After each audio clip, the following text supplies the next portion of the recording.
नमस्कार. आपण एप्रिल 2025 मधील निधन वार्ता बघत आहोत. तर बघा, दरीपल्ली रामय्या दरीपल्ली रामय्या हे मेन कशासाठी ओळखले जातात तर बघा, ट्री मॅन ऑफ इंडिया. आता लक्षात कसं ठेवणार बघा, दरीपल्ली रामय्या त्यांच्या नावात काय आहे शब्द दरी. दरीमध्ये काय असतात, झाडं झुडपं असतात. झाडं झुडपं कुठे असतात, दरीमध्ये असतात. त्यावरून तुम्ही काय लक्षात ठेवणार, ट्री मॅन ऑफ इंडिया. एकदा बघून घ्या, हे आहे दरीपल्ली रामय्या. लक्षात ठेवत जा, म्हणजे इमेजेस पण बघत जा आणि व्यक्ती ओळखण्याची सवय ठेवत जा.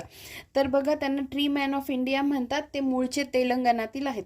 या व्यतिरिक्त अजून एक महत्त्वाची गोष्ट की त्यांना 2 नावाने ओळखलं जातात. ते नावं मी इथे लिहिलेले आहेत बघा, चेतला रामय्या आणि वनजीवी रामय्या. हे 2 नावं पण लक्षात ठेवा, दरीपल्ली रामय्या, चेतला रामय्या, वनजीवी रामय्या. ठीक आहे, बाकीचं आता आपण वाचून घेऊया. तर बघा, त्यांचं निधन झालं आहे 12 एप्रिल 2025 रोजी. यापूर्वी आपण कोण बघितलं होतं तर कुमुदिनी लखिया. त्यांचं निधन पण बघा 12 एप्रिल 2025 रोजीच झालेलं आहे, वयाच्या 95व्या वर्षी. आणि दरीपल्ली रामय्या यांचं निधन पण 12 एप्रिल 2025 रोजी झालेलं आहे.